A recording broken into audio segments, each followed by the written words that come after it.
Just when Nigerians thought the security situation in Kwara State could not get any more terrifying, a fresh development has emerged that has sent chills down the spines of residents in another community in the same local government area that witnessed the horrific Woro massacre just days ago.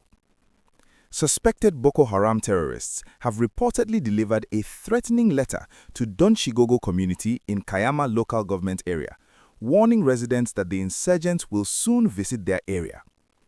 The language used in this new threat letter is disturbingly similar to the warnings that were sent to Wuro community months before more than 170 people were slaughtered in that brutal attack on February 4, 2026.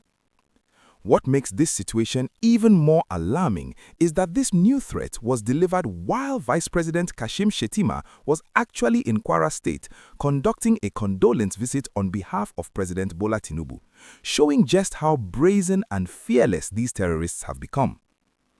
According to sources who spoke with journalists, the letter has already caused widespread panic among residents of Dunshigogo, with many people closing their businesses and fleeing the community in large numbers out of fear that an attack is imminent. One source described the situation as heartbreaking, explaining that information reaching them confirmed that Donshigogo has been served the same type of letter that Wuro received before being attacked. The source stated that businesses are already shutting down and people are leaving en masse because nobody wants to wait around to see if the terrorists will make good on their threat the way they did in Woro. The pattern here is chilling and unmistakable. Before the Woro massacre happened, the terrorists had sent multiple warning letters to the community over a period of 5 months. The very first letter, dated January 8, 2026, was written in Hausa and requested a personal meeting with the traditional ruler or his representative. The message was framed in deceptively benign language, claiming that members of Jama'atu al-Sunnah Lidawati wal Jihad wanted to discuss matters of preaching and guidance among the people. The letter specifically stated that this was not a threat or a declaration of war, but residents and community leaders knew better. They forwarded the letter to local government authorities and requested that soldiers be deployed to protect the community. Troops did arrive, but they were withdrawn after just a few weeks, leaving Woro defenseless. If you are watching this video and you want to stay informed about the evolving security crisis in Kwara State and what is being done to protect communities from these terrorist threats, please take a moment to hit that like button and subscribe to this channel. Your support helps us continue bringing you critical updates that could save lives. Amnesty International has revealed that the terrorists sent letters and pamphlets to Woro 2 weeks before the actual attack took place, and yet nothing was done to protect the community. When the attack finally came on the evening of February 4, 2026, the terrorists arrived in massive numbers, surrounded the community from all directions and carried out a coordinated massacre that lasted from 5:30 in the evening until 3 o'clock the following morning.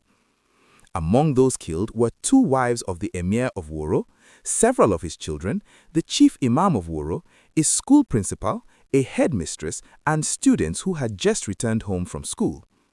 The Emir himself, Alhaji Saliu Bio Umar, is still missing, and there are fears that he may have been abducted or killed. Vice President Kashim Shettima arrived in Ilorin on Saturday morning, February 7, to conduct a condolence visit on behalf of President Bola Tinubu.